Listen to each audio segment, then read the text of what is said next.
നബി സല്ലല്ലാഹു അലൈഹി വസല്ലം തങ്ങൾ പറഞ്ഞ ഒരു ഹദീസും ആ വചനത്തെ എൻ്റെതായ അറിവിൻ്റെ തലത്തിൽ നിന്നുകൊണ്ടുള്ള വിശദീകരണവും നടത്താം എന്ന് ഞാൻ ആഗ്രഹിക്കുകയാണ്. മൻ അറാദ അൻ യുബ്സത ലഹു ഫി റിസ്ഖിഹി വയൻസഅ ലഹു ഫി അസരിഹി ഫൽയസിൽ റഹിമഹു എന്നാണ് ആ ഹദീസ്. നിങ്ങളിൽ ആരെങ്കിലും ആയുസ് ദീർഘമാവാനും റിസ്ഖ് വിശാലമാകാനും ആഗ്രഹിക്കുന്നുവെങ്കിൽ അവൻ കുടുംബബന്ധം ചേർക്കട്ടെ. ബന്ധു എന്നതിന് പരിശുദ്ധ ഖുർആനും തിരുവചനങ്ങളും ധാരാളം വാക്കുപയോഗിച്ചിട്ടുണ്ട്.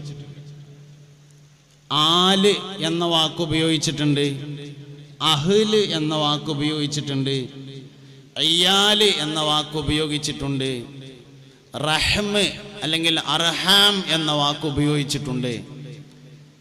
ഇതൊക്കെ ഒരേ അർത്ഥത്തിലാണെന്ന് സൗകര്യത്തിന് പറയാം, പക്ഷെ അതൊരു വിവരമല്ല. ഒരു വിവരം എന്ന് പറഞ്ഞാൽ എല്ലാം ഒരേ അർത്ഥമല്ല, വ്യത്യസ്തമായ അർത്ഥങ്ങളാവുന്നു എന്ന് പറയലാണ്. ആരാണ് അഹ്ല്? അഹ്ല് എന്നുള്ള വാക്കിന് ശരിക്കും മലയാളത്തിൽ ബന്ധു എന്ന് പറയാം.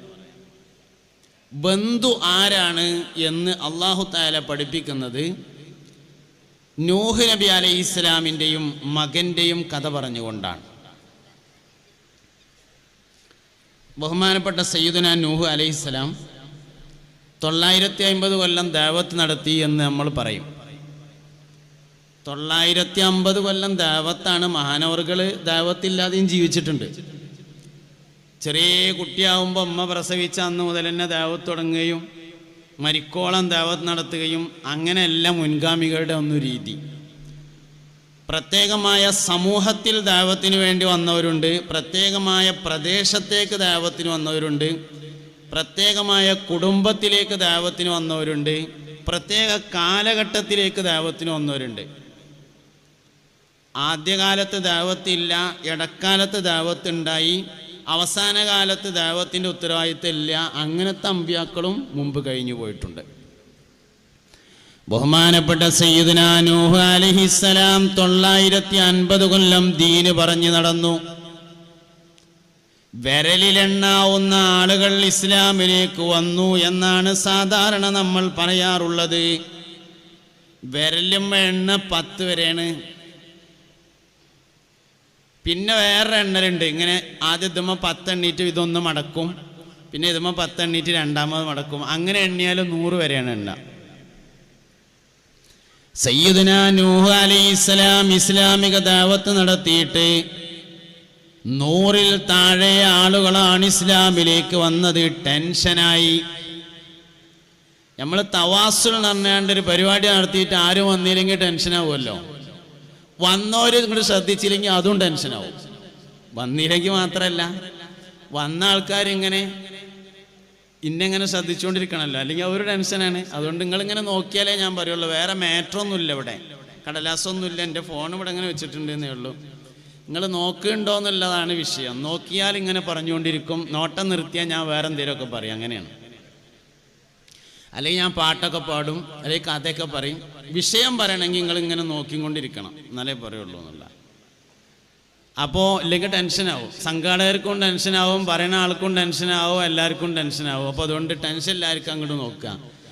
ഹബീബുനാ നൂഹ് നബി അലൈഹിസ്സലാം 950 കൊല്ലം ദഅവത്ത് നടത്തിയിട്ട് അള്ളാഹിനെ പറ്റി പറഞ്ഞിട്ട് നമ്മുടെ ഈ ശരീഅത്തിലുള്ളത് പോലത്തെ നിയമങ്ങളൊന്നും അവർക്കില്ല. അള്ളാഹിനെ വിശ്വസിച്ചാൽ മതി. നബിയാകുന്ന സയ്യിദുനാ നൂഹ് അലൈഹിസ്സലാമിനെയും വിശ്വസിച്ചാൽ മതി. പക്ഷെ അവരെ കൂട്ടാക്കിയില്ല. അങ്ങനെ ബഹുമാനപ്പെട്ട നൂഹ് നബി അലൈഹിസ്സലാം അല്ലാഹുവിനോട് ദുആ ചെയ്തു, റബ്ബി ലാ തദർ അലൽ അർളി മിനൽ കാഫിരീന ദയ്യാറാ. അല്ലാഹുവേ, കാഫിരീങ്ങളിൽ നിന്ന് ആരെയും ഇനി ഭൂമിയിൽ നീ അവശേഷിപ്പിക്കരുത് എന്ന് ദുആ ചെയ്തു. അല്ലാഹു തആല ആ ദുആ കബൂലാക്കി. 40 കൊല്ലാണ് തുറന്ന് കേട്ടോ. രാവിലെ തുറന്ന് വൈകുന്നേരം ആയപ്പോത്തിന് വെള്ളപ്പൊക്കം ഉണ്ടായതല്ല. ബഹുമാനപ്പെട്ട സയ്യിദുനാ നൂഹ് അലൈഹിസ്സലാം 40 വർഷം ദുആ ചെയ്തു. 40 കൊല്ലങ്ങൾക്ക് ശേഷമാണ് നൂഹേ നിങ്ങളുടെ ദുആ ഞാൻ സ്വീകരിച്ചിട്ടുണ്ട് എന്ന വിവരമുണ്ടാകുന്നത്. നമുക്ക് രാവിലെ ദ്വാരന്നാൽ നേരം വെളുക്കുമ്പോൾ അതിന് ഉത്തരം കിട്ടിയില്ലെങ്കിൽ എന്താ ഇപ്പം ഇങ്ങനെ ആയതെന്ന് തോന്നും. അല്ലെങ്കിൽ വൈകുന്നേരം ദ്വാരന്ന് രാത്രി ഒന്ന് ഉറങ്ങി രാവിലെ എഴുന്നേൽക്കുമ്പോഴേക്ക് പെരപ്പണിയാണ് തീരണം, ജിന്നുകൾ വന്നിട്ട്. ഇല്ലെങ്കിൽ ദ്വാക്ക് ഇജാബത്തില്ല എന്നാണ് നമ്മൾ വിചാരം. 40 കൊല്ലമാണ് നൂഹ് നബി അലൈഹിസ്സലാം ദുആ ചെയ്തത്. ദുആന്റെ അവസാനം നൂഹേ നിങ്ങളുടെ ദുആയെ കബൂലാക്കിയിട്ടുണ്ട് എന്ന് മറുപടി വന്നു. പിന്നെ 40 കൊല്ലം കഴിഞ്ഞിട്ടാണ് വെള്ളപ്പൊക്കം ഉണ്ടാകുന്നത്. അപ്പോൾ മൊത്തം 80 കൊല്ലമായിട്ടുണ്ട്. വീണ്ടും 40 വർഷത്തിന് ശേഷം ജലപ്രളയമുണ്ടായി. വളരെയധികം പ്രയാസം അനുഭവിച്ച സമയത്ത് സയ്യിദുനാ നൂഹ് അലൈഹിസ്സലാമിനോട് അള്ളാഹു പറഞ്ഞിരുന്നു, നൂഹേ ആർക്കെന്ത് സംഭവിച്ചാലും നിങ്ങളുടെ ബന്ധുവിനെ ഞാൻ സംരക്ഷിച്ചു കൊള്ളാം. ആര് മരിച്ചാലും ആർക്കെന്ത് സംഭവിച്ചാലും നിങ്ങളുടെ ബന്ധുക്കളെ മുഴുവൻ ഞാൻ സംരക്ഷിച്ചോളാം എന്ന് അള്ളാഹു പറഞ്ഞു.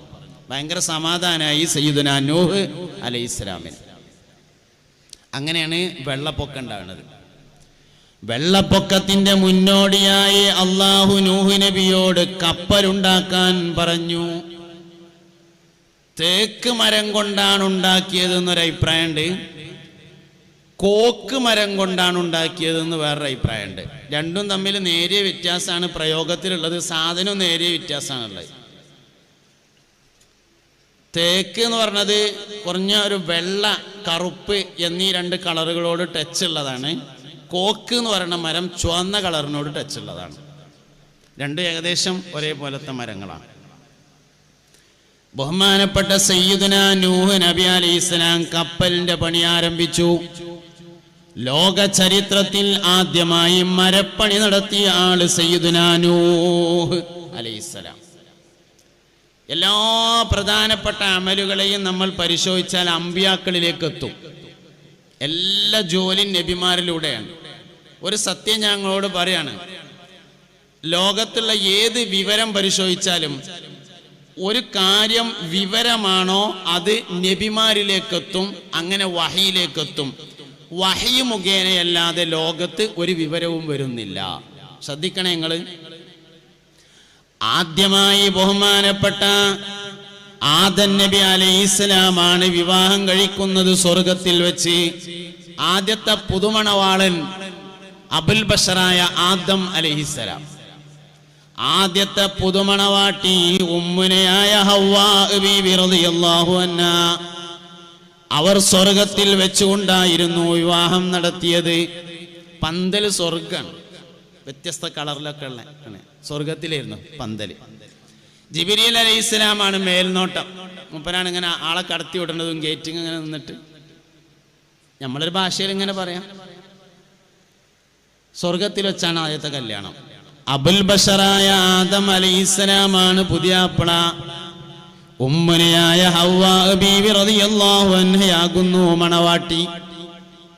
സ്വർഗത്തിൽ വെച്ച് കല്യാണം നടന്നു. പക്ഷേ ആദം നബി അലൈഹിസ്സലാമും ഹവ്വാ ബീവി റളിയല്ലാഹു അൻഹയും സ്വർഗത്തിൽ വെച്ച് ഇണ ചേർന്നിട്ടില്ലെന്ന് ബഹുമാനപ്പെട്ട സയ്യിദുനാ ഇബ്നു കസീർ റളിയല്ലാഹു അൻഹു തന്റെ അൽ ബിദായത്തു വന്നിഹായയിൽ രേഖപ്പെടുത്തിയിട്ടുണ്ട്.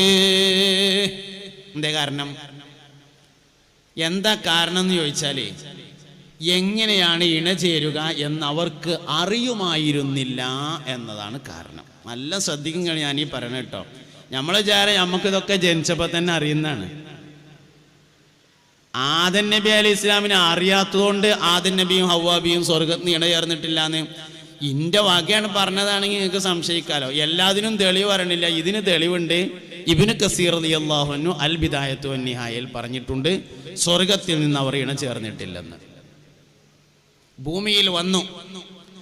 അബുൽ ബഷറായ ആദം അലൈഹിസ്സലാം ശ്രീലങ്കയിലെ ദജിന എന്ന പ്രദേശത്താണ് വന്നത്. ആദമ്മല എന്ന പേരിൽ പ്രസിദ്ധമായ ഒരു സ്ഥലം അവിടെയുണ്ട്. പുരാതനമായ ഇന്ത്യയുടെ ഭാഗമായിരുന്നു അത്. അതുകൊണ്ടാണ് ആദം നബി ഇന്ത്യയിൽ വന്നു എന്ന് പറയുന്നത്. ശ്രീലങ്കക്കാരുടെ ഭാഷ തമിഴായിരുന്നു. അതുകൊണ്ട് ആദൻ നബിയുടെ ഭാഷ തമിഴാണെന്ന് പറയപ്പെടുന്നുണ്ട്. തമിഴന്മാരെ നമ്മളെ അണ്ണാച്ചികൾ എന്ന് വിളിക്കുക. അങ്ങനെയാണെങ്കിൽ ആദൻ നബി അണ്ണാച്ചിയാണ്. ജീവിതത്തിൽ ഒന്നിനെയും ഇൻസൾട്ട് ചെയ്യരുത് എന്നുള്ളതിൻ്റെ പാടാണത്. അതിനാണ് ഞാനത് പറയണത്. ജീവിതത്തിൽ ഒന്നിനെയും ഇൻസൾട്ട് ചെയ്യാൻ പാടില്ല. ആദൻ നബി അലൈഹി ഇസ്ലാം അങ്ങനെയാണെങ്കിൽ ശ്രീലങ്കയിലാണ് വന്നത്, ശ്രീലങ്കക്കാരനാണ്, തമിഴനാണ്. ഹവ്വാ ബീവി റളിയല്ലാഹു അൻഹ ജസീറത്തുൽ അറബിലെ ജിദ്ദയിലാണ് വന്നത്. രണ്ടുപേരും പരസ്പരം അന്വേഷിച്ച് നടന്നു. അവസാനം കണ്ടുമുട്ടിയത് ദുൽഹിജ്ജ മാസം 9 അറഫയിൽ വെച്ചായിരുന്നു. അന്ന് മുഖറബുൽ അംലാക്കായ സയ്യിദുനാ ജിബ്രീൽ അലൈഹിസ്സലാം ഇറങ്ങി വന്നു. എന്നിട്ട് എങ്ങനെയാണ് ഇണചേരേണ്ടത് എന്ന് പഠിപ്പിച്ചു. അതിനുശേഷമാണ് അവർ ആദ്യമായി ഇണചേർന്നത്. ഭാര്യയും ഭർത്താവും ഇണചേരുക എന്ന പ്രവർത്തനം സയ്യിദുനാ ജിബ്രീൽ അലൈഹിസ്സലാം പഠിപ്പിച്ചതാണ്. എന്തിനത് പറഞ്ഞു വെച്ചാൽ, ലോകത്ത് എന്തെല്ലാം വിവരമുണ്ടോ ആ വിവരം മുഴുവൻ അമ്പിയാക്കളിലേക്ക് എത്തുള്ളൂ. അമ്പിയാക്കളിലേക്ക് എത്തിയാൽ അത് വഹയിലേക്കെത്തും, വഹി അള്ളാഹുവിലേക്കെത്തും. വിവരം മുകളിൽ നിന്ന് താഴേക്ക് ഇറങ്ങുന്നതാണ്, ഒരിക്കലും താഴെ നിന്നും മേലേക്ക് കയറുന്നതല്ല. അതുകൊണ്ടാണ് വയലു പറയുന്ന ആൾ സ്റ്റേജ് നിൽക്കുന്നത്, വേറെ ആരും നിർത്താത്തതും. വിവരം മേലെന്ന് താഴത്തേക്കേ വരുള്ളൂ. നുസൂലാണ് വിവരം, മുകളിൽ നിന്ന് താഴേക്ക്. അൽഹംദുലില്ലാഹില്ലദീ അൻസല അലാ അബ്ദിഹിൽ കിതാബ വലം യജഅൽ ലഹു ഇവജ. അൽ-കഹ്ഫിന്റെ ആദ്യം ഒരു വെള്ളിയാഴ്ച ഒരാൾ അൽ-കഹ്ഫ് സൂറത്ത് ഓതിയാൽ അടുത്ത വെള്ളിയാഴ്ച വരെ അതവന് നൂറായിരിക്കുമെന്ന് ഹബീബുനാ റസൂലുള്ളാഹി ഓർക്ക പറയും സല്ലല്ലാഹു അലൈഹി വസല്ലം. ആണുങ്ങളോ ഓതണം, പെണ്ണുങ്ങളോ ഓതണം അൽ-കഹ്ഫ് വെള്ളിയാഴ്ച. ആണുങ്ങൾക്ക് മാത്രമുള്ള ഒന്നല്ല വെള്ളിയാഴ്ചത്തെ അൽ-കഹ്ഫ്. ഒരു വെള്ളിയാഴ്ച അൽ-കഹ്ഫ് സൂറത്ത് ഓതിയാൽ അടുത്ത വെള്ളിയാഴ്ച വരെ അതവന് നൂറായിരിക്കുമെന്ന് പറഞ്ഞാൽ നൂറ് ഈമാനിന്റെ സിമ്പലാണ്. അടുത്ത വെള്ളിയാഴ്ചക്കുള്ളിൽ അയാൾ മരണപ്പെട്ടാൽ ഈമാനോടുകൂടി മാത്രമേ മൗത്താവുകയുള്ളൂ എന്നാണ് ആ പറഞ്ഞതിൻ്റെ താല്പര്യം. ആ അൽ-കഹ്ഫ് ഇങ്ങനെ തുടങ്ങുകയാണ്, അൽഹംദുലില്ലാഹില്ലദീ അൻസല അലാ അബ്ദിഹിൽ കിതാബ്. എല്ലാ വിവരവും മേലെന്ന് താഴത്തേക്ക് വന്നതാണ്. തൗറാത്ത് സയ്യിദുനാ മൂസ അലൈഹിസ്സലാം, നസല അലാ മൂസ. നസല എന്ന് പറഞ്ഞാൽ തന്നെ മേലെന്ന് താഴത്തേക്ക് ഇറങ്ങാന്നാണ്. തൗറാത്ത് മൂസ നബി അലൈഹി ഇസ്ലാമിന് മുകളിൽ നിന്ന് താഴേക്ക് ഇറങ്ങിയതാണ്. എല്ലാ പ്രവാചകന്മാർക്കും വിജ്ഞാനം മുകളിൽ നിന്ന് താഴേക്കാണ്. അപ്പൊ ഒരു കാര്യം വിവരമാണെങ്കിൽ അത് അമ്പിയാക്കളിലേക്കെത്തും, നുബുവത്തിലേക്കെത്തും, അത് വഹിയിലേക്കെത്തും, വഹി അള്ളാഹുവിലേക്കെത്തും. ഏത് വിവരം ലോകത്ത് അള്ളാഹുവിങ്കിൽ നിന്ന് വഹി മുഖേന അമ്പിയാക്കൾ വഴി വരുന്നതാണ്. നൂൽനൂറ്റതും മുനഹവ്വയാണ് ആദ്യമായി, അതുകൊണ്ട് വസ്ത്രം നെയ്തതും നബി ആദമായി. അള്ളാഹു താഴോസ്താന്റെ ദറജ ഉയർത്തട്ടെ. നമ്മളെയും അവരെയും ജന്നാത്തുൽ ഫിർദൗസിൽ ഒരുമിച്ച് കൂട്ടി തരട്ടെ. കൊല്ലത്താണ് മഹാനവറുകളുടെ ഖബർ. കൊയിലാണ്ടി കൊല്ലല്ല, തെക്ക് കൊല്ലത്താണ് മഹാനവറുകളുടെ ഖബറുള്ളത്. പറ്റുന്നവർ ആ വഴിക്ക് യാത്ര ചെയ്യുമ്പോൾ ഒന്ന് സിയാറത്ത് ചെയ്താൽ നല്ലതാണ്. വലിയ തൗഫീഖുള്ള മനുഷ്യനാണ്. എത്ര ലളിതായിട്ടാ പറഞ്ഞെന്നറിയോ ഓരോ കാര്യങ്ങളും. നൂൽനൂറ്റതും ഹവ്വയാണ് ആദ്യമായി, അതുകൊണ്ട് വസ്ത്രം നെയ്തതും നബി ആദമായി. ആദ്യത്തെ ടൈലർമാര്, നമുക്ക് ടൈലർമാരുണ്ടാവുമല്ലോ ഇവിടെ. ടൈലറോട് എന്താ പണി എന്ന് ചോദിച്ചാൽ പറയും, തൽക്കാലം ഇപ്പോൾ ഇവിടെ ഒരു ടൈലർ ഷാപ്പ് ഉണ്ട്, പിന്നെ ഒരു പേപ്പർ നോക്കിയിട്ടുമുണ്ട് എന്നറിയും അക്കരമക്ക് പോകാൻ. എൻ്റെ മലപ്പുറം ഭാഷ നിങ്ങൾക്ക് മനസ്സിലാവുണ്ടോ ഇല്ലേ എന്ന് എനിക്കറിയില്ല, ഉണ്ടാകുമെന്ന് പ്രതീക്ഷിക്കുന്നു. ഞാൻ ആ ഭാഷ മാറ്റൊന്നുമില്ല, അങ്ങനെ തന്നെ പറയുള്ളൂ. മാറ്റാൻ കഴിയാത്തോണ്ടല്ല, മാറ്റൂല എന്ന് കരുതിയിട്ട് തന്നെ. ഒരു അവനാനീയത്ത് ഉണ്ടാവുമല്ലോ എല്ലാവർക്കും, ഒരു നമ്മളീയത്ത്, ഒരു സ്വന്തം. അത് നിലനിർത്തിയല്ല പറ്റുള്ളൂ. സ്വത്വം നിലനിർത്തുക എന്നാണ് പുതിയ പ്രമേയം തന്നെ. അപ്പം നമ്മളെ നിലനിൽപ്പ് ആ ഭാഷ കൊണ്ടാണ്. അപ്പം അത് നമ്മൾ നിലനിർത്തിയേ പറ്റുള്ളൂ. അത് ഞാൻ അഭിമാനിക്കുകയും ചെയ്യുന്നു, അതിൽ നമ്മൾ അഭിമാനിക്കുകയും ചെയ്യുന്നു. അങ്ങനെയാണ് നമുക്കുള്ളതിൽ നമുക്ക് എപ്പോഴും ഒരു അഭിമാനം ഉണ്ടാവണം. അപ്പൊ ടൈലറോട് എന്താ എനിക്ക് പണിയെന്ന് ചോദിച്ചാൽ തൽക്കാലം ഇവിടെ ഒരു ടൈലർ ഷാപ്പ് ഉണ്ട്, പിന്നെ ഒരു വിസ നോക്കിയിട്ടുണ്ട് അക്കരമക്ക് പോകാനെന്നാണ്. Visa തൽക്കാലാക്കാം, tailoring സ്ഥിരാക്കണം. കാരണം ആദം വല്ലിപ്പ എന്ന നമ്മളെ വാപ്പാന്റെയും ഹവ്വാ ബീവി എന്ന നമ്മളെ ഉമ്മാന്റെയും കുലത്തൊഴിലായിരുന്നു ടൈലറിങ്. ആദ്യമായി നൂലുണ്ടാക്കിയത് ഹവ്വാ ബീവി റളിയല്ലാഹു അൻഹയാണ്. ആദ്യമായി അതുകൊണ്ട് വസ്ത്രം നെയ്തത് അബൂന അബുൽ ബഷർ സയ്യിദുന ആദം അലൈഹിസ്സലാം. അങ്ങനെ അങ്ങോട്ട് നീയത്ത് വെച്ച് ചെയ്യണം നമ്മൾ, അപ്പോഴുള്ളൂ. ഞാൻ ജിമായിനെ പറ്റി പറഞ്ഞു, ജിബ്രീൽ അലൈഹിസ്സലാം പഠിപ്പിച്ച അമലാണ് എന്നുള്ളതിൽ തന്നെ ചെയ്യണത്. അപ്പോഴാണ് അതിന്. അല്ലെങ്കിൽ പിന്നെ മജ്‌ലിസ്നൂർക്ക് എല്ലാ പ്രാവശ്യം 313 കുട്ടികൾ സ്വാലിഹാവാന് കൊടുക്കണ്ടെന്നല്ല ഈ പറഞ്ഞതിൻ്റെ അർത്ഥം. സംഗതി അല്ല, എന്നോട് ബന്ധങ്ങളെ കുറിച്ച് പറയാനാ പറഞ്ഞിട്ടുള്ളത്. അസ്ലം മസരി പൊയ്ത്തും കടവ് ഉച്ചയ്ക്ക് ശേഷം മക്കളെ കുറിച്ച് പറയും, സന്താന പരിപാലനം. അതുകൊണ്ട് അത് ഞാൻ ഒഴിവാക്കിയിട്ട് ബാക്കി ഒരു തലക്കെന്ന് മറ്റേ തല വരെ പറഞ്ഞു തീർക്കും. അതന്നെ പരിപാടി. അത് ക്രമമൊന്നുമില്ല, അക്രമത്തിൽ പറയും. ക്രമമൊന്നും ഉണ്ടാവില്ല. ഞാൻ പറഞ്ഞതിൽ അതൊക്കെ ഉണ്ടാവും. നല്ലോണം ശ്രദ്ധിച്ചിരുന്നാലും നല്ലോണം മനസ്സിലാവും. അതാണ്. എഡിറ്റ് ചെയ്യാണ്ടാവില്ല കേട്ടോ. ആ മൂത്രം ഒഴിക്കാൻ പോയപ്പോൾ അത് ഞാൻ കേട്ടില്ല എന്ന് പറഞ്ഞാൽ പോയവർക്ക് പോയി, അത്രയേ ഉള്ളൂ. രണ്ടാമത് പറയൊന്നുമില്ല. ഷുഗർ ഉള്ളവർക്ക് മൂത്രയിക്കാൻ പോകാൻ കുഴപ്പമൊന്നുമില്ല. അല്ലെങ്കിൽ പിന്നെ കസാല സംഘാടകർ കഴുകാൻ നിൽക്കേണ്ടി വരും, ബുദ്ധിമുട്ടാവും. അല്ലാത്തവരൊക്കെ ഇവിടെ ഇങ്ങനെ ഇരിക്കുക. ചെറിയ ചൂടൊക്കെ ഉണ്ട്, എനിക്കുണ്ട്. നിങ്ങൾക്ക് മാത്രമല്ല, നമുക്ക് എല്ലാവർക്കും ഉണ്ട്. ചെറിയൊരു ചൂടുണ്ട്. എന്നാലും അൽഹംദുലില്ലാ വളരെ മനോഹരമായി നമ്മുടെ വിദ്യാർത്ഥികൾ, സംഘാടകർ വളരെ മനോഹരമായി സംവിധാനിച്ചിട്ടുണ്ട്. എന്തൊരു ഒതുക്കുള്ള പന്തലും സൗകര്യങ്ങളും സംവിധാനങ്ങളും. അള്ളാഹു കബൂൽ ചെയ്യട്ടെ. ഇന്നലെ രാത്രി ഞാൻ 1 മണിക്ക് എത്തിയപ്പോൾ ഇവിടെ പന്തൽ വന്ന് നോക്കി. അപ്പോൾ കുട്ടികൾ ഇങ്ങനെ കാർപ്പറ്റ് വിരിക്കുന്നുണ്ട്, ടേബിളൊക്കെ ശരിയാക്കുന്നുണ്ട്. അപ്പോൾ അവർ ഇന്നലെ ഉറങ്ങിയിട്ടില്ല. അത് കഴിഞ്ഞിട്ട് പിന്നെ ഞാനൊന്ന് കിടക്കാൻ പോയപ്പോൾ ഇവിടുന്ന് പാട്ടും കേൾക്കുന്നുണ്ട്. അപ്പോൾ ഇന്നലെ ഉറങ്ങിയിട്ടില്ല എന്ന് മനസ്സിലായി. സുബൈക്ക് പള്ളിയിൽ വന്നപ്പോൾ എല്ലാവരും അവിടെ ഉണ്ടായിരുന്നു. പോലും എല്ലാവരും ഇങ്ങനെ നീച്ചിക്കാണ്. പോലെ നീച്ച് നിൽക്കുന്നത് എന്തിനാന്ന് ഞാൻ കുറച്ച് കഴിഞ്ഞിട്ട് പറയും. അതന്നെ. അള്ളാഹു കബൂൽ ചെയ്യട്ടെ. നൂറ്റതും ഹവ്വയാണ് ആദ്യമായി.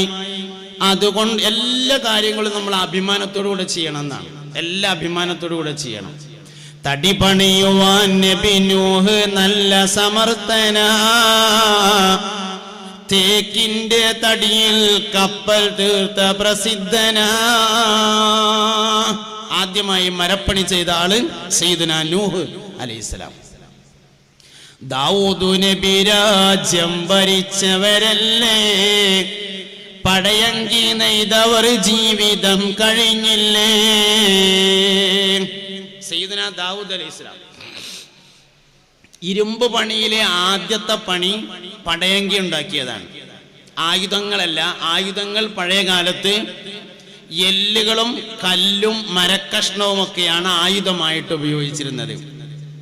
ആദം നബി അലൈഹി ഇസ്ലാമിന്റെ ഒരു മകൻ മറ്റൊരു മകനെ കൊല്ലാൻ കല്ലെടുത്തുകാണ്ട് തലക്ക് കുത്തുക ചെയ്ത്, അല്ലാതെ കത്തിയെടുത്തുകാണ്ട് കുത്തിക്കല്ല. അപ്പൊ മുൻഗാമികൾ, ആദ്യ കാലഘട്ടത്തിലുള്ള ആളുകൾ ആയുധമായി ഉപയോഗിച്ചിരുന്നത് കല്ലുകളും എല്ലുകളും മരക്കഷ്ണങ്ങളും ആയിരുന്നു. ഇരുമ്പ് കൊണ്ട് ആദ്യം പണി തുടങ്ങിയത് പടയങ്കിയാണ്. യുദ്ധം ചെയ്യുമ്പോൾ ധരിക്കുന്ന കോട്ട്. ദാവൂദ് നബി ഇരുമ്പ് ഇങ്ങനെ പിടിച്ചു നീട്ടും. എന്നിട്ട് അതുകൊണ്ട് ഇങ്ങനെ കുപ്പായ ഉണ്ടാക്കും. ആ കുപ്പായ ഇട്ടുകാണ്ട് യുദ്ധത്തിന് പോയാൽ വെട്ടുള്ളൂല. അതാണ് പടയങ്കി. അപ്പൊ ആദ്യമായി ഇരുമ്പ് കൊണ്ട് പണി ചെയ്ത ആള് ദാവൂദ് നബി അലൈഹിസ്സലാം. രാജ്യം ഭരിച്ചവരാ സുലൈമാനുൻ നബി, അവർ വട്ടി നെയ്ത ജീവിതം യാ സാഹിബി. വട്ടി എന്ന് പറഞ്ഞാൽ കൊട്ട. ഇവിടെ എന്താ പറയാന്ന് എനിക്കറിയില്ല. കൊട്ടയാണ്. ദാവൂദ് നബി അലൈഹി ഇസ്ലാമിൻ്റെ കുടുംബ തൊഴിലായിരുന്നു അത്. ഇങ്ങനെ നമ്മൾ അമ്പിയാക്കളെ ഇങ്ങനെ പരിശോധിച്ചാൽ സക്കരിയ നബി അലൈഹി ഇസ്ലാമാണ് അമ്പിയാക്കളിൽ കൽപ്പണി നടത്തിയ ആള്. പടവ് കൽപ്പണിയിലെന്തു സമർത്ഥന സക്കരിയ, നമുക്കെന്തു മടിയാ തൊഴിലു ചെയ്യാൻ വയ്യ. ഒരു പണി കിട്ടിയിട്ട് വേണം 4 ദിവസത്തിന് ലീവ് എടുക്കാൻ എന്നാണ് നമ്മളെ പരിപാടി. അങ്ങനെയാണ്. ബർക്കത്ത് കുറയുന്നതാണ്. 1500 രൂപക്ക് ജോലി ചെയ്ത് 1400 രൂപ വാങ്ങിയിട്ട് ജീവിച്ചാൽ ബർക്കത്ത് കൂടുതലുണ്ടായിരിക്കും. തൊഴിലിനേക്കാൾ താഴെയായിരിക്കണം കൂലി, നല്ല ബർക്കത്ത് ഉണ്ടാകുക. 1000 ഉറുപ്പ്യക്ക് ജോലി ചെയ്തെങ്ങാണ്ട് 1600 കിട്ടിയില്ലെങ്കിൽ നാളെ ഞാൻ വരൂല എന്ന് പറഞ്ഞ് വാശി പിടിച്ചു വാങ്ങിയാൽ ബർക്കത്ത് പറയും. തൊഴിൽ കൂടുതലും കൂലി കുറവുമാകുമ്പോഴാണ് ബറക്കത്ത് കൂടുതലുണ്ടായിരിക്കുക. ഏതും അങ്ങനെ തന്നെയാണ്, ഏത് വിഷയവും അങ്ങനെ തന്നെയാണ്. ജോലി കൂടുതലായിരിക്കണം, എന്നാൽ വാങ്ങുന്നത് കുറവായിരിക്കണം. അത് കരുതിരിഞ്ഞ് പോടുന്ന് പോയങ്ങാണ്ട് എല്ലാവരും ശമ്പളം കുറക്കാൻ പറയണമെന്നൊന്നും ഈ പറഞ്ഞതിൽ അർത്ഥമില്ല. എന്താ വേണ്ടത്? പിന്നെ കിട്ടുന്നതിനേക്കാൾ കൂടുതൽ പണിയെടുത്ത് കൊടുക്കണം. അതന്നെ നൈറ്റ് ഡ്യൂട്ടിയൊക്കെ എടുക്കേണ്ടി വരും. വീട്ടിൽ വന്നാലും ചെയ്യേണ്ടി വരും. ചിലപ്പം ലാപ്ടോപ്പായിട്ട് പെരേക്ക് വരേണ്ടി വരും. എന്നിട്ട് അവിടെ ഇരുന്ന് ചെയ്യേണ്ടി വരും. അല്ലാതെ വാങ്ങണേ കുറക്കാൻ പറ്റൂല, ജോലി കൂട്ടി കൊടുക്കുകയാണ് വേണ്ടത് തന്നെ. എന്താ പറയാൻ കാരണം, പൊതുവെ ഉള്ളൊരു മാനസികാവസ്ഥ ഒരു ജോലി കിട്ടിയിട്ട് വേണം ഒരു 10 ദിവസം ലീവ് എടുക്കാൻ, ഒന്ന് റൂമിൽ ഒഴിഞ്ഞിരിക്കാൻ എന്നതാണ്. മനുഷ്യൻ ഒഴിഞ്ഞിരിക്കാൻ വന്നവനല്ല. ഫ്രീ ടൈം എന്നുള്ളൊരു സാധനം അവന് ആവശ്യമില്ല. ഫ്രീ ടൈം ഉണ്ട് അവിടെ. സ്വർഗത്തിലൊക്കെ എത്തിയിട്ട് ഫുള്ള് ഫ്രീ ആണ്. വേണേ തിന്നാൽ മതി, വേണേ കുടിച്ചാൽ മതി, ഒന്നും ചെയ്യണമെന്നില്ല, ചെയ്താൽ കുഴപ്പമില്ല. അങ്ങനെയാണ് എല്ലാം. ഇവിടെ നമ്മൾ അതിന് വന്നതല്ല, അധ്വാനിക്കാൻ വന്നാണ്. നല്ലോണം അധ്വാനിക്കണം. അപ്പോൾ എല്ലാ അമലുകളും അമ്പിയാക്കളിലേക്കാണ് എത്തുക. പൈസ ഉള്ള ആൾക്കാരൊക്കെ ആടിനെ വളർത്തണമെന്ന് പുണ്യനബി പറഞ്ഞിട്ടുണ്ട് സല്ലല്ലാഹു അലൈഹി വസല്ലം. കൂട്ടത്തിൽ പറയാം, കായുള്ളവരൊക്കെ പൈസ ഉള്ളവരൊക്കെ ആടിനെ വാങ്ങണം. പൈസ ഇല്ലാത്തവര്, പൈസ കുറഞ്ഞവര് കോഴിനെ വാങ്ങണം. ധനമുള്ളവരെ ആടിനെ വളർത്തണമെന്ന് തിരുമുസ്തഫ നബി തങ്ങളും പറയുന്നേ.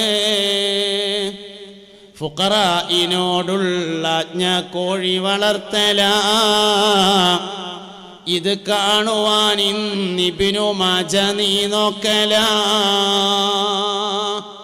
കോഴില്ലാത്തവരൊക്കെ ഒന്ന് പോയിട്ട് മേടിച്ചോളി. നാടൻ കോഴി വീട്ടിൽ വേണം. ഇന്ന് രാവിലെ നാടൻ കോഴി കിട്ടി. ഭക്ഷണം തന്നവർക്ക് അല്ലാഹു സ്വർഗീയ ഭക്ഷണം കൊടുക്കട്ടെ. നമുക്ക് എല്ലാവർക്കും ഭക്ഷണം നൽകുന്ന ഒരുപാട് ആളുകൾ, നമ്മളെ ഈ നിലയിലെത്തിക്കുന്നതിന് വേണ്ടി അധ്വാനിക്കുന്ന ധാരാളം മനുഷ്യന്മാർ. അല്ലാഹു അവർക്കൊക്കെ വലിയ കൂലി നൽകട്ടെ. സ്വർഗീയമായ ഭക്ഷണവും വെള്ളവും നൽകി അവരെയും നമ്മളെയും നമ്മിൽ നിന്ന് മരണപ്പെട്ടവരെയും അല്ലാഹു സുബ്ഹാനഹു വ തആല അനുഗ്രഹിക്കട്ടെ. അപ്പോൾ ആടിനെ പറ്റുന്നവർ ആടിനെ വാങ്ങണം. അല്ലാത്തൊരു മനുഷ്യനല്ലാത്ത എന്തെങ്കിലും ഒരു ജീവി പെരയിൽ വേണം, വീട്ടിൽ വേണം. മനുഷ്യനല്ലാത്ത എന്തെങ്കിലും. എന്താ ഉപകാരം എന്ന് ചോദിച്ചാൽ, ഉപകാരങ്ങളെ ജൽബുൽ മൻഫഅത്ത്, ദഫ്ഉൽ മളറത്ത് എന്നിവയിൽ മനുഷ്യനല്ലാത്ത ജീവികൾ മുൻപന്തിയിൽ നിൽക്കുമെന്നതാണ് അതിൻ്റെ കാരണം.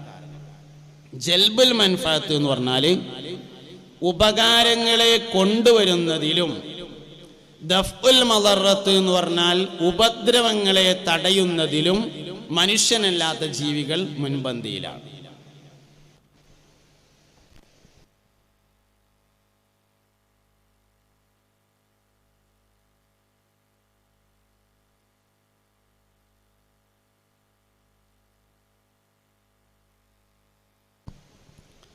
ഉപകാരങ്ങളെ കൊണ്ടുവരുന്നതിലും ഉപദ്രവത്തെ തടയുന്നതിലും മനുഷ്യനല്ലാത്ത ജീവികൾ മുൻപന്തിയിലാണ്. നമ്മൾ പഴയ കാലത്തൊക്കെ ആളുകൾ വാഴ്ന്നു പറയുമ്പോൾ തുടക്കത്തിലൊരു ബെയ്ത്ത് ചെല്ലും, ലൗലാ ശുയൂഖുൻ ലിൽ ഇലാഹി റുക്കഊ വസുബിയതും മിനൽ യതാമാറുല്ലഊ. വെള്ളിയാഴ്ചയൊക്കെ കുട്ടികൾ വാതിന് പോകുമ്പോൾ പള്ളിക്ക് ചെന്നിട്ട് ഇങ്ങനെ അംദ് സലാത്തും കഴിഞ്ഞിട്ട് ഈ ബെയ്ത്താണ് പഴയ കാലത്ത് വാഴ്ന്നു പറയുമ്പോൾ ചെല്ലാം. വമുഹമ്മലാത്തുൻ ഫിൽ ഫലാത്തി റുത്തഊ സുബ്ബാലൈകുമുൽ അദാബുൽ ലൗജഊ. എന്താ അതിൻ്റെ അർത്ഥം എന്ന് നിങ്ങൾ, ലൗലാ ശുയൂഖുൻ ലിൽ ഇലാഹി റുക്കഊ, അള്ളാഹുവിനെ ഇബാദത്ത് ചെയ്യുന്ന വയസ്സന്മാരില്ലായിരുന്നുവെങ്കിൽ, വമുഹമ്മലാത്തുൻ ഫിൽ ഫലാത്തി റുത്തഊ, മേഞ്ഞു നടക്കുന്ന ജീവികളും ഇല്ലായിരുന്നുവെങ്കിൽ, അതിൻ്റെ ബാക്കി ഒരു തുള്ളി മഴ പെയ്യൂലായിരുന്നു എന്നാണ് അതിൻ്റെ ബാക്കി. മഴ പെയ്യാൻ കാരണം ഒന്ന് കുട്ടികൾ, രണ്ട് പ്രായമായവർ, മൂന്നാമത്തേത് മനുഷ്യനല്ലാത്ത ജീവികൾ. ഇതാണ് മഴ പെയ്യുന്നതിൻ്റെ കാരണം എന്നാണ് ആ ബെയ്ത്തിലുള്ളത്. അപ്പോൾ മനുഷ്യനല്ലാത്ത ജീവികൾ വീട്ടിലേക്ക് ഉപകാരം കൊണ്ടുവരുന്നതിൽ മുൻപന്തിയിലാണ്, ഉപദ്രവം തടയുന്നതിലും മുമ്പിലായിരിക്കും. ഒരു വീട്ടിലേക്ക് ഉപകാരങ്ങൾ പലതും കടന്നു വരുന്നതിന് ആ വീട്ടിലെ വളർത്തുമൃഗങ്ങൾ കാരണമാണ്. ആട്, കോഴി, പശു, മൂരി തുടങ്ങിയ പൂച്ച തുടങ്ങിയ സാധനങ്ങളൊക്കെ മുൻപന്തിയിൽ നിൽക്കും. എന്നാൽ ആ വീട്ടിലേക്ക് ഒരു വിപത്ത് വരികയാണെങ്കിൽ ആദ്യം അവർ തടഞ്ഞു നിർത്തും. കോഴി ആദ്യം ചത്തു. ഒരു വിപത്ത് ഒരു വീട്ടിലേക്ക് വരുന്നുണ്ടെങ്കിൽ അത് തടഞ്ഞു നിർത്താനും മനുഷ്യനല്ലാത്ത മറ്റു ജീവികൾക്ക് കഴിവ് കൂടുതലാണ്. അതുകൊണ്ടാണ് മനുഷ്യനല്ലാത്ത എന്തെങ്കിലും ഒരു സാധനം വീട്ടിൽ വേണം എന്ന് പറയുന്നതിൻ്റെ കാരണം. കോഴിയാകാം, ആടാകാം, രണ്ടും സൗകര്യപ്പെടില്ലെങ്കിൽ പൂച്ചയാവാം, അല്ലെങ്കിൽ മറ്റു വല്ല ജീവികളാവാം, പ്രാവാവാം. പ്രാവിനെ വളർത്തുമ്പോൾ സൂക്ഷിക്കേണ്ട ഒരു കാര്യം, പ്രാവുമായി കളിക്കുന്നത് നല്ലതല്ല, അത് ദാരിദ്ര്യം കൊണ്ടുവരുമെന്നാണ്. പ്രാവിന് ഭക്ഷണം കൊടുക്കുന്നതിന് കുഴപ്പമൊന്നുമില്ല. പ്രാവ് വന്ന് കൂടുന്നതിന് വിരോധമില്ല, പ്രാവ് നമ്മളെ വീട്ടിൽ താമസിക്കുന്നതിന് വിരോധമില്ല. ചുമരുമൊക്കെ സ്പ്രേ അടിച്ചിട്ടുണ്ടാവും, പക്ഷെ അതിപ്പോൾ നോക്കേണ്ട കാര്യമൊന്നുമില്ല. പെയിൻ്റ് അടിക്കാൻ പൈസ ഉള്ളവർ കൊല്ലം കൂടുമ്പോൾ പെയിൻ്റ് അടിച്ചാൽ മതി. പെയിൻ്റ് അടിക്കുമ്പോൾ എന്ത് നിയ്യത്ത് ചെയ്യണം? വൃത്തി ഈമാനിൻ്റെ ഭാഗമാണെന്ന് മുസ്തഫ നബി സല്ലല്ലാഹു അലൈഹി വസല്ലം പറഞ്ഞതുകൊണ്ടാണ് പെയിൻ്റ് അടിക്കുന്നത് എന്ന് നിയ്യത്ത് ചെയ്യണം. എന്നാൽ കൂലിട്ടും. അല്ലാതെ ഇനിയിപ്പോൾ രണ്ടാൾ വരാണ്ടല്ലോ, ഓലെന്താ തോന്നുകയെന്ന് വിചാരിച്ച് പെയിൻ്റ് അടിച്ചാൽ ഒന്നും കിട്ടുമൊന്നുമില്ല. പെയിൻ്റ് അടിക്കുമ്പോൾ നിയ്യത്ത് കറക്റ്റ് ചെയ്യണം. വൃത്തി ഈമാനിൻ്റെ ഭാഗമാണെന്ന് ഹബീബുനാ റസൂലുള്ളാഹി സല്ലല്ലാഹു അലൈഹി വസല്ലം തങ്ങൾ പറഞ്ഞതുകൊണ്ടാണ് ഞാൻ പെയിന്റിങ് നടത്തുന്നത്. പെയിന്റിങ് ജോലിക്ക് പോണവരും ആ നിയ്യത്ത് തന്നെ ചെയ്യണം.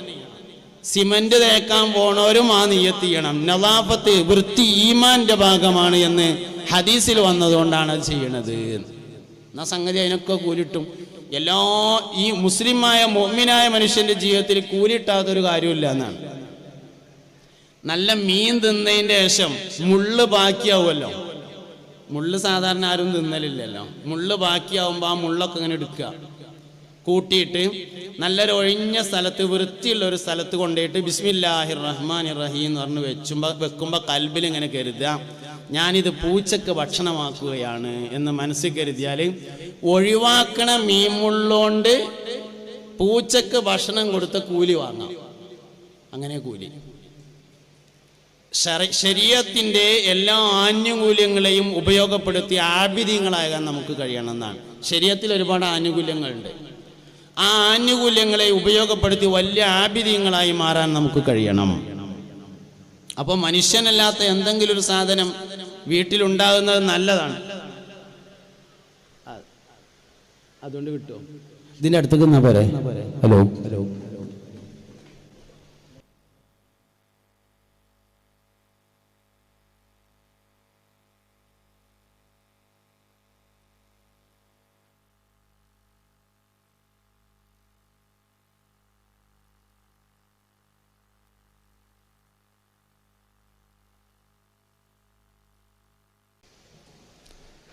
ബിസ്മില്ലാഹിർ റഹ്മാനിർ റഹീം. മുഅ്മിനീങ്ങളെ, നൂഹ് നബി അലൈഹി ഇസ്ലാമിനെ കുറിച്ചാണ് ഞാൻ പറഞ്ഞത്. അങ്ങനെ പോയതാണ്. നൂഹ് നബി അലൈഹി ഇസ്ലാം ഒരുപാട് കാലം ദുആ ചെയ്തിട്ട് അല്ലാഹു സുബ്ഹാനഹു വ തആല ജലപ്രളയമുണ്ടായി. അതിന് മുമ്പ് നൂഹ് നബി അലൈഹി ഇസ്ലാമിനോട് അല്ലാഹു വഹി അറിയിച്ചിരുന്നു, നിങ്ങളുടെ ബന്ധുക്കളെ സംരക്ഷിച്ചു കൊള്ളാം. നൂഹ് നബിക്ക് ആ ഒരു സമാധാനം ഉണ്ടായിരുന്നു. കപ്പലുണ്ടാക്കി. വിശ്വസിച്ച എല്ലാ ആളുകളും, ഭൂമിയിലെ എല്ലാ ജീവജാലങ്ങളിൽ നിന്ന് ഇണകളും കപ്പലിൽ കയറാൻ വേണ്ടി നിർദ്ദേശമുണ്ടായി. എല്ലാവരും കയറി. നൂഹ് നബി അലൈഹി ഇസ്ലാമിൻ്റെ മകൻ, പേരിൽ അഭിപ്രായ വ്യത്യാസമുണ്ട്, കൻആൻ എന്നാണ് കൂടുതൽ ആളുകളും പറഞ്ഞിട്ടുള്ളത്. കൻആനോട് കപ്പലിൽ കയറാൻ വേണ്ടി പറഞ്ഞപ്പോൾ കൻആൻ പറഞ്ഞു, ഞാൻ മലമ്മ കയറിക്കോളാ എന്ന് പറഞ്ഞു. وكان في معزل يا بني اركب معنا ولا تكن مع الكافرين. സൂറത്ത് ഹൂദ്. നൂഹ് നബി അലൈഹി ഇസ്ലാം കപ്പലിൽ കയറിയതിനു ശേഷം മകനെ വിളിച്ചു, യാ ബുനയ്യ. യാ ബുനയ്യ എന്ന് പറഞ്ഞാൽ എൻ്റെ പൊന്നാര കുട്ടിയെന്നാണ് ആ പറഞ്ഞതിൻ്റെ അർത്ഥം. കുഞ്ഞി മോനെ, യാ ബുനയ്യ, എന്റെ ഓമന മോനെ, ഇർക്കമ്മാന, നമ്മളോടൊപ്പം നീ കപ്പലിൽ കയറി. വലാ തകും മഅൽ കാഫിരീൻ, കാഫിരീങ്ങൾ എന്ന വിഭാഗത്തിൽ പെട്ടുപോകരുതേ എന്ന് പറഞ്ഞു. മകൻ പറഞ്ഞു, സആവി ഇലാ ജബലിൻ യസിമുനി മിനൽ മാഇ, വെള്ളത്തെ തൊട്ട് എന്നെ സംരക്ഷിക്കുന്ന ഏതെങ്കിലും മലയിലേക്ക് ഞാൻ കയറിക്കൊള്ളാം. സത്യത്തിൽ അവിടെ അങ്ങനെ ഒരു മല ഇല്ല എന്നാണ്. ഒരു മലയൊന്നുമില്ല. മലയുണ്ടെങ്കിൽ സആവി ഇലൽ ജബലി എന്ന് അലിഫ്ലാം കൊണ്ടാണ് പറയാ. റജുൽ എന്ന് പറഞ്ഞാൽ ആള് എന്നാണ്, അറജുൽ എന്ന് പറഞ്ഞാൽ ഈ ആള് എന്നാണ് അർത്ഥം. അലിഫ്ലാം ചേർത്താൽ അങ്ങനെയാണ്. അപ്പൊ അവിടെ ഒരു മല ഉണ്ടെങ്കിൽ ആവി ഇലൽ ജബലി എന്ന അലിഫ്ലാം ഉണ്ടാവും. അലിഫ്ലാം ഇല്ലാത്തതുകൊണ്ട് മനസ്സിലാവും അവിടെ അങ്ങനെ ഒരു മല ഇല്ല. പിന്നെന്താ അപ്പർത്ഥം? ഞാൻ ഏതെങ്കിലും മലമ കയറിക്കോളാന്നാണ്, ഈ മലമ കയറാം എന്നല്ല. അങ്ങനെ ഒരു മല ഉണ്ടായിരുന്നില്ല. കാരണം ഒന്നേ ഉള്ളൂ, ഈ ആൾക്ക് കയറാൻ തോന്നുന്നില്ല, വേറെ പ്രശ്നമൊന്നുമില്ല. അവിടെ തോന്നണ്ടത് ഈ കയറാന്. അപ്പൊ ഒരു ന്യായം പറഞ്ഞതാണ്, ഞാൻ മലമ കയറിക്കോളാം. വാപ്പ പറഞ്ഞു ലാസിമൽ അംറയിൽ അലാ ആസിമൽ യൗമ മിൻ അംരില്ലാഹി ഇല്ലാ മൻ റഹിം. ഇന്നത്തെ ദിവസം ഞാൻ അപ്പൊ പറഞ്ഞുകൊണ്ടിരിക്കുന്നത് ബന്ധു എന്ന് പറഞ്ഞാൽ ആരാന്നാണ് കേട്ടോ. നിങ്ങൾ ശ്രദ്ധിച്ചാലേ കിട്ടുള്ളൂ, അല്ലേ കിട്ടൂല. ആരാ ബന്ധുന്ന് ഖുർആൻ പഠിപ്പിക്കുന്നത്? നൂഹ് നബി അലൈഹി ഇസ്ലാമിന്റെ കഥ പറഞ്ഞുകൊണ്ടാണ് ആരാ ബന്ധു എന്ന് പറയുന്നത്. ബന്ധങ്ങൾ എന്ന് പറയുമ്പോൾ ആദ്യം നമ്മൾ ബന്ധുവിനെയാണ് മനസ്സിലാക്കേണ്ടത്. ഫസ്റ്റ് മനസ്സിലാക്കേണ്ടത് ബന്ധു ആരാണെന്നാണ്. വാപ്പ വിളിച്ചു, മകൻ കയറിയില്ല. ഇങ്ങനെ തിരമാല വരാൻ തുടങ്ങി. വഹാല ബൈനഹുമൽ മൗജു ഫകാന മിനൽ മുഗ്റഖീൻ. തിരമാലകൾ വാപ്പാന്റെയും മകന്റെയും ഇടയിൽ മറയിട്ടു, ദൂരേക്ക് പോയി. വകാന മിനൽ മുഗ്റഖീൻ. മകൻ മുങ്ങി മരിച്ചുപോയി, മരിച്ചു. അല്ലാഹു സുബ്ഹാനഹു വ തആല ആകാശത്തോട് വെള്ളത്തെ പിടിച്ചു നിർത്താൻ പറഞ്ഞു. وقال يا أرض ابلعي ماءك ويا سماء أقلعي وقيل يا أرض ابلعي ماءك. അല്ലാഹുവിന്റെ ഭാഗത്തു നിന്ന് കൽപ്പനയുണ്ടായി, ഭൂമിയെ നീ നിന്റെ വെള്ളത്തെ വിഴുങ്ങിക്കളയെ. വയാ സമാഉ അഖ്ലി, ആകാശമേ നീ നിന്റെ വെള്ളത്തെ പിടിച്ചു നിർത്ത്. മുകളിൽ നിന്നുള്ള വെള്ളം വരവ് നിന്നു, താഴേക്ക് വെള്ളം ആണ്ടുപോവുകയും ചെയ്തു. അങ്ങനെ വസ്തവത്താലൽ ജൂദിയെ, ജൂദി എന്ന് പേരായ പർവ്വതത്തിൽ നിന്ന് കപ്പൽ നിന്നു. നൂഹ് നബി അലൈഹി ഇസ്ലാം കപ്പലിൽ നിന്ന് പുറത്തേക്കിറങ്ങി. വിശ്വസിച്ച ആളുകളും ഇറങ്ങി. സയ്യിദുനാ നൂഹ് അലൈഹി ഇസ്ലാമിന് ഒരു സന്തോഷവും ഉണ്ടായിരുന്നു, ഒരു ദുഃഖവും ഉണ്ടായിരുന്നു. സന്തോഷം എന്താ? കപ്പലുണ്ടാക്കിയപ്പോ കുറെ ആൾക്കാർ പരിഹസിച്ചിട്ടുണ്ട്. എന്തിനാ നൂഹേ ഈ മലഞ്ചെരുവിൽ കപ്പലുണ്ടാക്കണത്? ആ കടലിന്റെ അടുത്താണെങ്കിൽ വല്ല മീൻ പിടിക്കാനെങ്കിലും ഉപയോഗിക്കായിരുന്നല്ലോ എന്ന് ആൾക്കാർ കളിയാക്കിയിരുന്നു. കളിയാക്കിയവർക്ക് പാഠമായി, എല്ലാരും കഴിഞ്ഞു. സങ്കടം എന്തിനാ? സങ്കടം അല്ലാഹു നൂഹേ നിന്റെ ബന്ധുക്കളെ സംരക്ഷിക്കാമെന്ന് പറഞ്ഞിരുന്നുവെങ്കിലും മകൻ മരണപ്പെട്ടു പോയിട്ടുണ്ട്. കപ്പലിൽ നിന്നിറങ്ങിയ നൂഹ് നബി അല്ലാഹുവിനെ വിളിച്ചു. വനാദാ നൂഹ് റബ്ബ, നൂഹ് നബി അലൈഹിസ്സലാം അല്ലാഹുവിനെ വിളിച്ചു. യാ റബ്ബി ഇന്ന ബിനി മിൻ അഹ്ലി, എന്റെ റബ്ബേ എന്റെ മകൻ എന്റെ ബന്ധുവല്ലേ എന്ന് ചോദിച്ചു. നേരത്തെ പറഞ്ഞിട്ടുണ്ട് ബന്ധുക്കളെ സംരക്ഷിക്കാമെന്ന്. നൂഹ് നബി ചോദിച്ചു, ഇന്ന ബിനി മിൻ അഹ്ലി, റബ്ബേ എന്റെ മകൻ എന്റെ ബന്ധുവല്ലേ. വ ഇന്ന വഅദകൽ ഹഖ്, നിന്റെ വാഗ്ദാനം സത്യമല്ലേ. വ അൻത അഹ്കമുൽ ഹാകിമീൻ,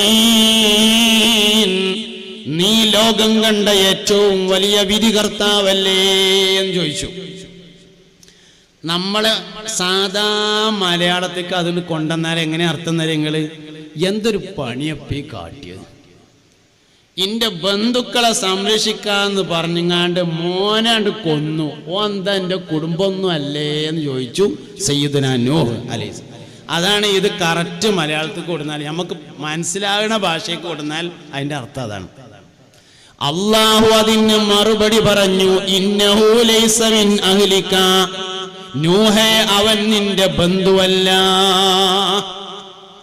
ഓന്റെ കുടുംബം ഒന്നല്ല. ആരെ പറഞ്ഞു? ഇന്നഹു ലൈസ മിൻ അഹ്ലിക. ഞാൻ ഓതുന്ന ആയത്ത് സൂറത്ത് ഹൂദിൽ നിന്നാണ്. ക്രമത്തിലല്ല ഓതുന്നത്, ചരിത്രം വിവരിക്കാൻ ആവശ്യമാകുന്ന തരത്തിലാണ്. ഇന്നഹു ലൈസ മിൻ അഹ്ലിക, അവൻ നിന്റെ ബന്ധുവല്ല. ഇന്നഹു അമലുൻ ഗൈറു സാലിഹ്, കാരണം അവൻ സൽക്കർമ്മം ചെയ്യാത്തവനാകുന്നു. കറക്റ്റ്. കള്ളുടിയന്റെ കുടുംബക്കാരൻ കള്ളുടിയനാണ്. നിക്കരിച്ചണോന്റെ കുടുംബക്കാരൻ നിക്കരിച്ചണോനാണ്. നോൽമ്പ് നോൽക്കണോന്റെ കുടുംബക്കാരൻ നോമ്പ് നോൽക്കണോനാണ്. വ്യഭിചാരിയുടെ കുടുംബക്കാരൻ എന്ന് പറയുന്നത് വ്യഭിചാരിയാണ്. അപ്പൊ 2 തരം കുടുംബങ്ങൾ, ബന്ധുക്കൾ ലോകത്തുണ്ട്. ഒന്ന് സ്വാലിഹീങ്ങളുടെ കുടുംബം, മറ്റൊന്ന് ഫാസിഖീങ്ങളുടെ കുടുംബം. കറക്റ്റ്. ഇനി അല്ലാഹു തആല പറച്ചിൽ നിർത്തിയിട്ടില്ല. പിന്നെന്തേ പറഞ്ഞു? ഇന്നഹു ലൈസ മിൻ അഹ്ലിക ഇന്നഹു അമലുൻ ഗൈറു സാലിഹ് വലാ തസ്അൽനി മാ ലൈസ ലക ബിഹി ഇൽമുൻ. നൂഹേ, നിനക്ക് വിവരമില്ലാത്തത് ചോദിക്കാൻ നിൽക്കരുതേ. വിവരമില്ലാത്ത വർത്താനം പറയരുത് എന്ന് കൂടിയും പറഞ്ഞു. ഇഞ്ഞും പറഞ്ഞു, ഇന്നി അഅ്ദുക അൻ തകൂന മിനൽ ജാഹിലീൻ. നൂഹേ, വിഡ്ഢികളിൽ പെട്ടുപോകരുതേ എന്ന് നിന്നെ ഞാൻ ഉപദേശിക്കുന്നു എന്ന് പറഞ്ഞു. പൊട്ടന്മാരെ കൂട്ടത്തിൽ നീ ഉൾപ്പെടരുത്. ഈയാദി വർത്താനൊക്കെ ആരാ പറയാ? പൊട്ടന്മാരാണ്. അതായത് മകനെ ഫുള്ള് എല്ലാ മക്കളെയും ബന്ധു എന്നൊക്കെ പറയരുത്, പൊട്ടന്മാരാണ്. ആയാദി വർത്താനൊന്നും പറയരുത്. ഇന്നി അഅ്ദുക അൻ തകൂന മിനൽ ജാഹിലീൻ. ജാഹിലീങ്ങളിൽ നീ പെട്ടുപോകരുതെന്ന് നിനക്ക് ഞാൻ വഅദ് പറഞ്ഞു തരുന്നു. ഇന്നി അഅ്ദുക, നിനക്ക് ഞാൻ വഅദ് പറഞ്ഞു തരുന്നു. അൻ തകൂന മിനൽ ജാഹിലീൻ, നീ പൊട്ടന്മാരിൽ പെട്ടുപോകരുതേ എന്ന് വഅദ് പറയുന്നു എന്ന് പറഞ്ഞു അല്ലാഹു തആല. പടച്ചോനെ റബ്ബേ, നിങ്ങൾ ശ്രദ്ധിക്കുന്നുണ്ടോയെന്നറിയില്ല. എന്തോ ഒരു സാധനങ്ങൾ കിട്ടിയിട്ടുണ്ട്, അത് തിന്നോളി, കുഴപ്പമില്ല. പക്ഷെ തൊള്ളേക്കുള്ള വഴി അറിയാലോ എല്ലാവർക്കും. നോട്ടം എൻ്റെ മുഖത്തേക്കാണ്. ഇവിടെ ഇന്നാകെ ഒരു അത്ഭുത ജീവി മാത്രമേ ഉള്ളൂ, അത് ഞാനാണ്. ഒറ്റ അത്ഭുത ജീവിയുള്ളൂ. അതാണ് എന്നെ ഇവിടെ ഈ കൂട്ടുമ്മ കയറ്റി നിർത്തിയിരിക്കുന്നത്. സാധാരണ കൂട്ടുമ്മ കയറ്റി നിർത്തൽ ആരെയാണ്? പ്രതികളെയാണ്. അപ്പോൾ ഈ ഒറ്റ പ്രതി എവിടെ ഉള്ളൂ. അതുകൊണ്ട് എന്നെ കൂട്ടുമ്മ കയറ്റി, എന്നെ എല്ലാവരും ഇങ്ങോട്ട് നോക്കിയാൽ മതി. ബാക്കി ഇങ്ങനെ തൊള്ളയൊക്കെ കൊണ്ടേക്കോളി. എന്തെങ്കിലും ഒരു പണി ഉണ്ടായില്ലെങ്കിൽ ബുദ്ധിമുട്ടാവും. അപ്പം അങ്ങനെ ആക്കെ ചെയ്തോളി, അതൊന്നും കുഴപ്പമില്ല. അള്ളാഹു ഭക്ഷണം നൽകിയവർക്കും അതിന് സംഭാവന നൽകിയവർക്കും അതിന് ഖിദ്മത്തെടുക്കുന്നവർക്കും സ്വർഗീയ ഭക്ഷണം നൽകട്ടെ. ഈ പരിശുദ്ധമായ സദസ്സിൽ നിന്ന് അത് കഴിക്കുന്ന നമുക്ക് അള്ളാഹു റബ്ബുൽ ഇസ്സത്ത് സ്വർഗീയമായ ഭക്ഷണം കഴിക്കാനുള്ള തൗഫീക്ക് നൽകട്ടെ. സ്വർഗത്തിലെ ഭക്ഷണം എന്നൊക്കെ പറഞ്ഞാൽ ഒരു ചെറിയ പരിപാടിയായിട്ടുള്ളൂ. സ്വർഗത്തിൽ അതല്ലാത്ത വേറെ കുറേ പരിപാടികളുണ്ട്. നമുക്കിങ്ങനെ പറയുമ്പോൾ തോന്നും സ്വർഗത്തിൽ പ്രധാനപ്പെട്ട പരിപാടി ഭക്ഷണമാണ് എന്ന്. അങ്ങനെയല്ല. അത് ഭക്ഷണം എന്ന് പറഞ്ഞാൽ നമുക്ക് അങ്ങനെ ആയതുകൊണ്ട് അല്ലാഹു തആല അതിങ്ങനെ പറഞ്ഞു തന്നാണെന്നേ ഉള്ളൂ. സ്വർഗത്തിൽ വെറും ഭക്ഷണമൊന്നുമല്ല. താഴ്വസ്ഥാനം മനസ്സിലായി അതെന്ത്? സ്വർഗം എന്ന് പറഞ്ഞാൽ ഓലെ നമുക്ക് വരണമെങ്കിൽ ഭക്ഷണത്തെ പറ്റി പറയണമെന്ന്. അപ്പം മൂപ്പര് എന്ത് പറഞ്ഞു? അതിലുണ്ട് മുന്തിരി തോട്ടവും റുമ്മാന, രസമുള്ളതാ കദളിപ്പഴം തിന്നാനാ. അതൊക്കെ നമ്മളയക്കണ്ട് കിട്ടാനുള്ള പരിപാടിയാണ് സ്വർഗത്തേക്ക്. സ്വർഗത്തിൽ അതല്ലാത്ത വേറെ എന്തെല്ലാം പരിപാടി ഉണ്ടെന്ന് നിങ്ങൾ. സ്വർഗത്തിൽ ഏറ്റവും ദറജ കുറഞ്ഞ ഒരാൾ യാത്ര ചെയ്യാൻ വേണ്ടി പുറത്തിറങ്ങിയാൽ 1,00,000 ഹാദിമീങ്ങൾ പിന്നാലെ ഉണ്ടാകുമെന്ന് അഷ്റഫുൽ വറാ ത്വാഹ നബി സല്ലല്ലാഹു അലൈഹി വസല്ലം. ഒരാള് ഏറ്റവും ദറജ കുറഞ്ഞ ആള് യാത്ര ചെയ്യാൻ വേണ്ടി പുറത്തിറങ്ങിയാൽ 1,00,000 ഹാദിമീങ്ങൾ ബാക്കിലുണ്ടാവും. യാത്ര എങ്ങനെയാണെന്നറിയങ്ങള്? യാത്ര സൂറത്തു യാസീനിലുണ്ട്. കട്ടിലോടുകൂടെയായിരിക്കും യാത്ര. ഹും വഅസ്വാജുഹും ഫീ ളിലാലിൻ അലൽ അറായികി മുത്തഖിഊൻ. അരീക്കത്ത് എന്ന കട്ടിലിൽ മേൽ അവർ ചെരിഞ്ഞിരിക്കും. ആ കട്ടിലോടുകൂടെയാണ് യാത്ര. ഏതാ അരീക്കത്ത് എന്നറിയങ്ങള്? കട്ടിൽ 2 വിധമുണ്ട്. ഒന്ന് ശരീരത്ത്, മറ്റൊന്ന് അരീക്കത്ത്. ശരീരത്ത് എന്ന് പറഞ്ഞാൽ സാധാരണ കട്ടില്, ഗസ്റ്റൊക്കെ വരുമ്പോൾ നമ്മൾ കൊടുക്കുന്ന കട്ടില്. അരീക്കത്ത് എന്ന് പറഞ്ഞാൽ, അറായിക്ക് എന്നത് അരീക്കത്തിന്റെ ബഹുവചനമാണ്. അരീക്കത്ത് എന്ന് പറഞ്ഞാൽ മണിയറയിലെ കട്ടിലാണ്. സാധാരണ കട്ടിലല്ല, മുല്ലപ്പൂവുള്ള കട്ടില്. 4 ദിവസം കഴിഞ്ഞ മണിയറയത്തെ കട്ടിലല്ല, ഫസ്റ്റ് ദിവസത്തെ മണിയറയിലെ കട്ടിൽ, അതാണ് അരീക്കത്ത്. വാടാത്ത മുല്ലപ്പൂ. നമ്മളിവിടെ എത്ര വലിയ മണിയറ ഉണ്ടാക്കിയിട്ടും കാര്യമില്ല, നേരം വെളുക്കുമ്പോൾ അതിന് മുല്ലപ്പൂ വാടും. പിന്നെ വല്ല പ്ലാസ്റ്റിക്കിൻ്റെ മുല്ലപ്പൂ കൊണ്ടുപോയിടേണ്ടി വരും, അതോട്ട് സ്മെല്ലുണ്ടാവില്ല. പിന്നെ ആ പ്ലാസ്റ്റിക്കിൻ്റെ മുല്ലപ്പൂവുമ്പോൾ വല്ല അത്തറും ഒഴിച്ചു കൊടുക്കേണ്ടി വരും. സ്വർഗത്തിലായാൽ അത് യാതൊരു പ്രശ്നവും ഉണ്ടാവില്ല. വാടാത്ത മുല്ലപ്പൂ, ആ കട്ടില്, അയിമയാണ് യാത്ര. അതിമ്മയാണ് യാത്ര എന്നതുകൊണ്ട് തന്നെ കട്ടിലിൽ ആരുണ്ടാവും? ഭാര്യ ഉണ്ടാവും. കുടുംബസമേതമല്ലാത്ത യാത്ര സ്വർഗത്തിലില്ല. ആര് എവിടേക്ക് പോവുകയാണെങ്കിലും ഭാര്യയോടുകൂടെ, ഭർത്താവിൻ്റെ കൂടെ, അങ്ങനെയാണ് യാത്ര.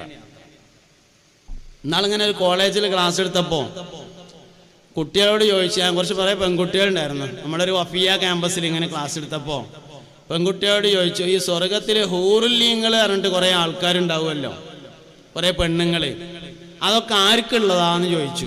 അതിൽ ഓല് പറഞ്ഞു അത് സ്വർഗത്തിലുള്ള ആണുങ്ങൾക്കുള്ളതാണ് പറഞ്ഞു. അപ്പം ഞാൻ ഓരോട് ചോദിച്ചു, സ്വർഗത്തിൽ കുറേ ആണുങ്ങൾ ഉണ്ടാവുമെന്ന് വേറെ സ്ഥലത്ത് പറഞ്ഞിട്ടുണ്ട്. യതൂഫു അലൈഹിം വിൽദാനും മുഖല്ലദൂൻ ബിഅക്വാബിൻ വഅബാരീഖ വകസിം മിൻ മഈൻ. ഖിദ്മത്തിനായി കാണാമതിൽ ചില കുട്ടികൾ, കാഴ്ചക്ക് കൗതുകമേറും സുന്ദരമുത്തുകൾ. കുട്ടികൾ എന്ന് പറഞ്ഞാൽ 3 വയസ്സുള്ളവര് എന്നല്ല പറഞ്ഞതിൻ്റെ അർത്ഥം, പിന്നെന്താ, പെണ്ണെട്ടാത്തവര്, അതാണ് കുട്ടികൾ എന്ന് പറഞ്ഞതിൻ്റെ അർത്ഥം. വിൽദാൻ എന്നാണ്. യതൂഫു അലൈഹിം വിൽദാനും മുഖല്ലദൂൻ, കല്യാണം കഴിയാത്ത നല്ല ചൊറുക്കുള്ള സുമകന്മാരായ ആൺകുട്ടികൾ.